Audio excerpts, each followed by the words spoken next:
ഇന്ന് ഇറാനിൽ പല പട്ടണങ്ങളിലായി 45,000-ഓളം യഹൂദികൾ വസിക്കുന്നു. ഇസ്രായേലിനും തുർക്കിക്കും ശേഷം മിഡിൽ ഈസ്റ്റിലെ ഏറ്റവും വലിയ ജൂത സമൂഹമാണിത്. ഇറാനിലെ ജൂതന്മാർ തന്നെ പറയുന്നു, ഹസൻ റൂഹാനി ഇറാൻ പ്രസിഡന്റ് സ്ഥാനം ഏറ്റെടുത്തതിനു ശേഷം അധികാരികളുടെ പെരുമാറ്റത്തിലും ഇറാനിയൻ സമൂഹത്തിലും തങ്ങളുടെ സ്ഥിതി മെച്ചപ്പെട്ടിട്ടുണ്ട്. ശബ്ബത്ത് ദിവസം ജൂതന്മാരുടെ സ്കൂളുകൾക്ക് അവധി പ്രഖ്യാപിച്ചു. ഇറാനിലെ ജൂതന്മാർക്ക് അവരുടെ സെമിത്തേരികളും ആരാധനാലയങ്ങളും അവരുടെ പ്രവാചകന്മാരുടെയും പണ്ഡിതന്മാരുടെയും ശവകുടീരങ്ങളുമുണ്ട്. ഇറാന്റെ പാർലമെന്റായ മജ്ലിസിൽ ജൂത സമൂഹത്തിനായി ഒരു സംവരണ സീറ്റുമുണ്ട്. ഇസ്ഫഹാൻ നഗരത്തിലെ ഏറ്റവും പ്രധാനപ്പെട്ട സിനഗോഗുകളിലൊന്ന് അൽ അഖ്സ എന്ന പള്ളിക്ക് സമീപത്താണ് സ്ഥിതി ചെയ്യുന്നത്. ടെഹ്റാൻ നഗരത്തിലുടനീളം കുറഞ്ഞത് 50 സിനഗോഗുകളെങ്കിലും ഉണ്ട്. ജൂതന്മാർക്ക് പ്രത്യേക മദ്രസകൾ, ഹോട്ടലുകൾ, ശ്മശാനങ്ങൾ എല്ലാം ഇറാൻ ഗവൺമെന്റ് അവർക്ക് അനുവദിച്ചിട്ടുണ്ട്.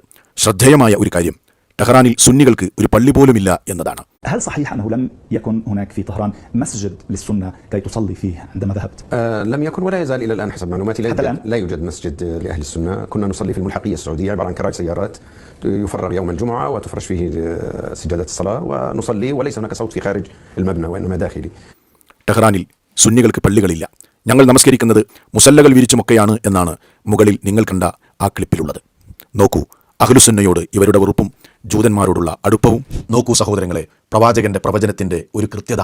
എന്താണ് റസൂലുള്ളാഹി സ്വല്ലല്ലാഹു അലൈഹി വസല്ലം പറഞ്ഞത്? യത്ബഉ ദജ്ജാല മിൻ യഹൂദി അസ്ബഹാന 70,000 അലൈഹിമുത് തയാലിസ. എന്തുമാത്രം അത്ഭുതകരമാണ്.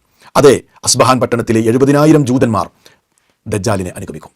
അവരുടെ വസ്ത്രധാരണ രീതി പോലും, അവരുടെ വിശേഷണം പോലും റസൂലുള്ളാഹി സ്വല്ലല്ലാഹു അലൈഹി വസല്ലം പറയുന്നു, അത് ഇന്ന് അക്ഷരാർത്ഥത്തിൽ പുലരുന്നത് നമ്മൾ കാണുകയാണ്.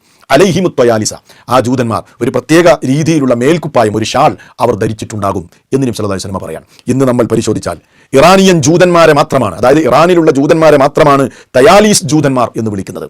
എന്തുകൊണ്ടാണ് അവരെ അങ്ങനെ വിളിക്കുന്നത്? അവരൊരു പ്രത്യേകതരം ഷാൾ ധരിക്കുന്നു, അതല്ലെങ്കിൽ ഒരു മേൽക്കുപ്പായം അവർ ധരിക്കും. നിങ്ങൾ ഈ കാണുന്നത് പോലെ ഇത് ഇറാനിലുള്ള ജൂതന്മാരിൽ മാത്രമാണ് നമുക്ക് കാണാൻ കഴിയുന്നത്. ഈ കുപ്പായത്തെ തൈലസാൻ എന്നാണ് വിളിക്കുന്നത്. അപ്പോൾ ദജ്ജാൽ ഏത് നാട്ടിൽ നിന്നാണ് പുറപ്പെടുന്നത് എന്ന് പ്രവാചകൻ പറഞ്ഞു, അത് ഖുറാസാൻ എന്ന നാട്ടിൽ നിന്നായിരിക്കും. ആ നാട്ടിലെ ഏത് പട്ടണത്തിൽ നിന്നാണ് അവൻ പുറപ്പെടുന്നത് എന്നും പറഞ്ഞു, അത് അസ്ബഹാൻ പട്ടണത്തിലായിരിക്കും.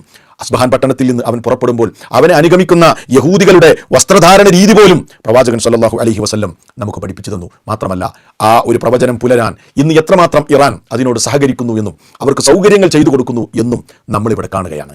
ഇറാനിലെ ജൂത സമൂഹം ഇറാനെ വിശുദ്ധീകരിക്കുകയും വാഗ്ദത്ത ദേശത്തേക്ക് മടങ്ങാനുള്ള ആഹ്വാനം നിരസിക്കുകയും ചെയ്തുകൊണ്ടിരിക്കുന്നു. ഇറാനോടുള്ള അവരുടെ സ്നേഹം ജെറൂസലമിനോടുള്ള സ്നേഹത്തേക്കാൾ വലുതാണ്. 2020 ഇറാൻ സൈനിക മേധാവി ഖാസിം സുലൈമാനി കൊല്ലപ്പെടുമ്പോഴും ഇറാനിലെ ജൂതന്മാരുടെ നേതാവ് അനുശോചനം രേഖപ്പെടുത്തിയിരുന്നു. നമ്മൾ കാണുന്നതല്ല യാഥാർത്ഥ്യം. ഒരു കാര്യം ഉറപ്പ്, ഇന്ന് ഇസ്രായേലും ഇറാനും തമ്മിൽ സംഘർഷം നടക്കുമ്പോഴും ഇന്നത്തെ ഇറാനിൽ യഹൂദികളുടെ സാന്നിധ്യം ഇനിയും ഊഷ്മളമാകും.